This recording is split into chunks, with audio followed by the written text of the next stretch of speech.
जैसा कि आपको पता है कि मैंने पिछले क्लास में एक नया चैप्टर स्टार्ट किया था जिसका नाम है कोलाइडी विलयन, जिसे हम लोग आम भाषा में सरफेस केमिस्ट्री या पृष्ठ रसायन भी कहते हैं।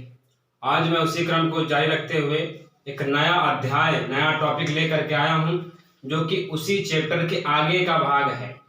इसलिए जो लोग नियमित वीडियो को देख रहे हैं अपना क्रम जो है वो बरकरार रखें और इसके आगे से समझना स्टार्ट करें। तो जरा मेरी बात समझें आप। पहला जो टॉपिक है मैं क्या बताने का प्रयास करने जा रहा हूँ। पहला टॉपिक है आपका उत्प्रेरक। देखिए, उत्प्रेरक को तो वैसे बहुत ही आसान भाषा में हम कहें तो अगर कोई अभिक्रिया आप कराते हैं तो उत्प्रेरक का काम ये होता है कि वो अभिक्रिया को बढ़ा देगा। साधारण शब्दों में अगर समझाया जाए तो वे रासायनिक पदार्थ जो अभिक्रिया के वेग को परिवर्तित कर देते हैं तथा रासायनिक अभिक्रिया में भाग नहीं लेता है।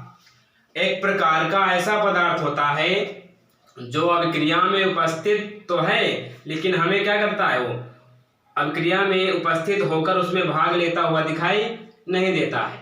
इसका मतलब ये हो गया कि अभिक्रिया में भाग तो नहीं लेगा लेकिन फिर भी मौजूद रहता है और अभिक्रिया के वेग को परावर्तित कर देता है या परिवर्तित कर देता है, बदल देता है। इसे हम कहते हैं उत्प्रेरक। ठीक, इसके बाद इसी से जुड़ा हुआ क्या है आपका, इसी से जुड़ा हुआ टॉपिक है उत्प्रेरक वर्धक। हम कह सकते हैं उत्प्रेरक के दो भाई होते हैं। पहला भाई उत्प्रेरक वर्धक, दूसरा भाई होता है उत्प्रेरक विष। उत्प्रेरक को कैटालिस्ट कहते हैं, वर्धक को कहते हैं एक्सेसर यानी बढ़ाने वाला। उत्प्रेरक दो प्रकार का मेनली आम भाषा में, उत्प्रेरक वर्धक, उत्प्रेरक विष। वर्धक क्या होता है, वे पदार्थ जो अभिक्रिया की क्रियाशीलता को बढ़ा देते हैं। अभिक्रिया अचानक हमारी धीमी से क्या हो जाती है, तीव्र हो जाती है, उसे हम कहते हैं उत्प्रेरक वर्धक कहते हैं। इसके पश्चात क्या आया, अब वर्धक है तो विष भी तो होगा भाई। कोई अगर बढ़ा रहा है तो गिराएगा भी, घटाएगा भी, ऐसा तो होता है हमारे जीवन में।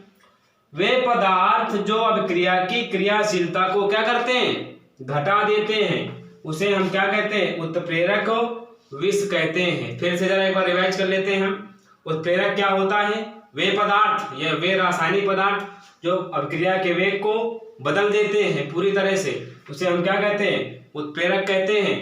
वर्धक क्या होते हैं, जो अभिक्रिया की क्रियाशीलता को बढ़ाते हैं। और विष क्या होता है, वे पदार्थ जो अभिक्रिया की क्रियाशीलता को घटा देते हैं या कम कर देते हैं। मुझे लगता है आज का टॉपिक पर्याप्त है। आगे मैं इसी क्रम में लगभग एक सप्ताह के अंदर इस चैप्टर को समाप्त कर दूंगा। बहुत बहुत धन्यवाद।